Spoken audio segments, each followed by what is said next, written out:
नमस्कार, मैं doctor Nikhil Mehta, cancer रोग विशेषज्ञ एवं कैंसर सर्जन हूँ। मैं new life cancer clinic Jaipur में कार्यरत हूँ और एचसीजी कैंसर हॉस्पिटल शिप्रापत मानसरोवर में सीनियर कंसल्टेंट कैंसर सर्जन हूँ। आज हम बात करने वाले हैं स्तन कैंसर के बारे में। स्तन कैंसर से जुड़े तथ्य बहुत ज़्यादा हैं, लोगों में गलत धारणाएं बहुत सारी बनी हुई हैं, जिन धारणाओं की वजह से लोग इस कैंसर का इलाज नहीं करवाते, आगे नहीं बढ़ते। और हमारे साथ सबसे बड़ी समस्या ये आती है कि हमारे पास वो महिलाएं आती हैं जिनका कैंसर ऑलरेडी तीसरी या चौथी स्टेज में पहुंच चुका होता है। हम उनकी ज़्यादातर मदद नहीं कर पाते। अगर हम इन मिथ्याओं को नहीं फैलाएं, लोगों को जागरूक करें, तो महिलाएं हमारे पास शुरुआती पहली और दूसरी स्टेज में आएंगी और जल्द से जल्द हम उनको इस कैंसर से निदान कर पाएंगे। ऐसा माना गया है कि ब्रेस्ट कैंसर फर्स्ट स्टेज में अगर आता है तो 90 से 100% महिलाओं को हम पूर्ण रूप से कैंसर मुक्त कर सकते हैं।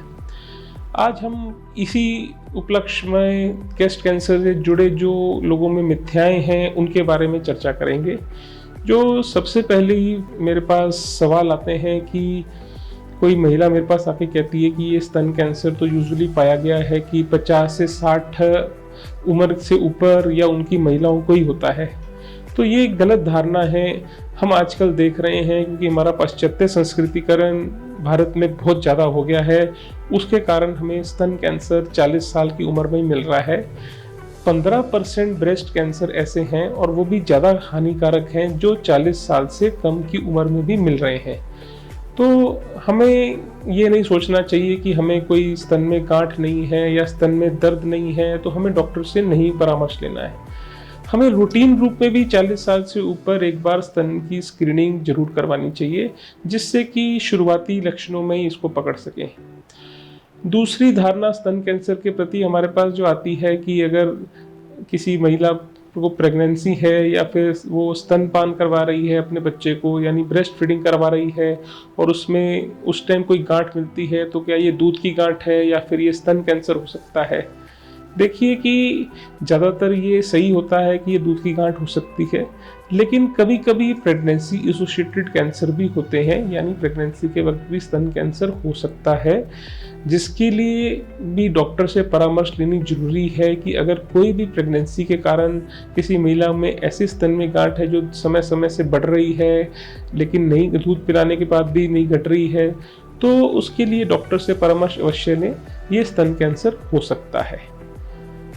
तीसरी चीज़ जो आती है कि मेरी फैमिली में ब्रेस्ट कैंसर किसी को नहीं है तो क्या मुझे फिर भी रूटीन चेकअप करवाना चाहिए या फिर मैं ब्रेस्ट कैंसर से सुरक्षित हूँ। अगर बात करें तो हेरिडिटरी ब्रेस्ट कैंसर 5 से 10% है, यानी एक पीढ़ी से दूसरी पीढ़ी में स्तन कैंसर का होना के चांसेस 5 से 10% हैं। इसके लिए भी मेरी यही एडवाइस है कि हर महिला को अपनी ब्रेस्ट कैंसर की स्क्रीनिंग समय समय पर रेगुलर करवानी रहनी चाहिए, ताकि हम इसको लक्षण होने से पहले ही पकड़ सकें और किसी महिला को पूर्ण रूप से नई जिंदगी दे सकें।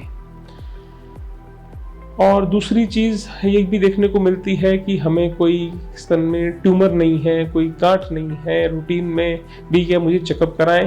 तो आंसर है यस। भारत की, विश्व की, NCCN की, US टास्क फोर्स की गाइडलाइंस बनी हुई है कि हर महिला को 35 साल से ऊपर की को डॉक्टर से एक बार चेकअप साल में अवश्य करवाना चाहिए और हर 40 साल से ऊपर की महिला को 2 साल में एक बार मैमोग्राफी व सोनोमैमोग्राफी द्वारा अपने स्तन की जांच जिंदगी भर तक अवश्य करवानी चाहिए।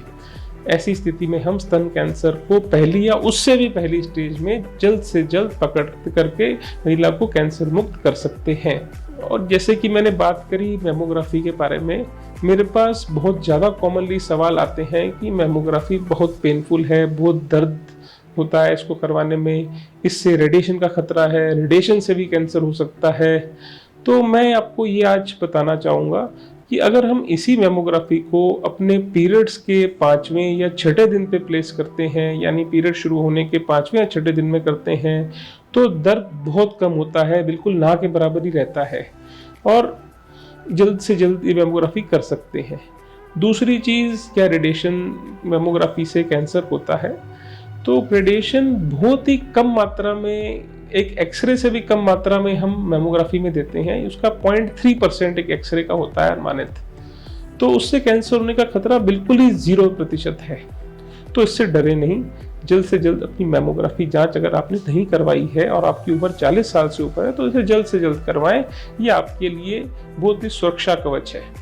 और स्तन कैंसर में नहीं, लेकिन बाकी कैंसरों में भी समझें तो मेरे पास सबसे ज़्यादा ज़रूरी जो मरीजों के अंदर एक शंका बैठी हुई है वो है बायोप्सी करवाने की, कि बायोप्सी से कैंसर हो सकता है या बायोप्सी कराऊंगी तो मेरा कैंसर फैल जाएगा, कैंसर सेल छिड़ जाएंगे और कैंसर जल्द से जल्द बढ़ने लगेगा। ये एक बहुत ही गलत धारणा है। बायोप्सी के बिना हम कैंसर को डायग्नोस नहीं कर सकते और बायोप्सी के बाद ही हम उसका करेक्ट रूप से ट्रीटमेंट कर सकते हैं। बायोप्सी एक ऐसी चीज है जिसमें कि स्तन का एक छोटा सा टुकड़ा एक सुई से या निडल से लिया जाता है और उसको टेस्टिंग के लिए बोला जाता है। हम स्तन कैंसर के डायग्नोसिस के अलावा इसमें और भी चीजें कर सकते हैं, जिसको हम ब्रेस्ट कैंसर की सब टाइपिंग बोलते हैं, जिसको हम ER, PR, HER2 स्टेटस भी बोलते हैं। बायोप्सी करने के बाद हम इस स्टेटस के बाद ये भी निर्धारित कर सकते हैं कि किसी स्तन कैंसर को पहले ऑपरेशन की आवश्यकता है या फिर उसको पहले कीमोथेरेपी की आवश्यकता है या फिर उसको किसी ER, PR, HER2 के आधारित पर हार्मोन थेरेपी की आवश्यकता है। ये ट्रीटमेंट जो है वो इस बायोप्सी और IHC, जिसको हम ER, PR भी बोलते हैं, उसके बाद ही निर्धारित होता है। तो हम आगे बढ़ ही नहीं सकते अगर हमारे पास कैंसर कन्फर्मेशन का डायग्नोसिस नहीं है बायोप्सी पर।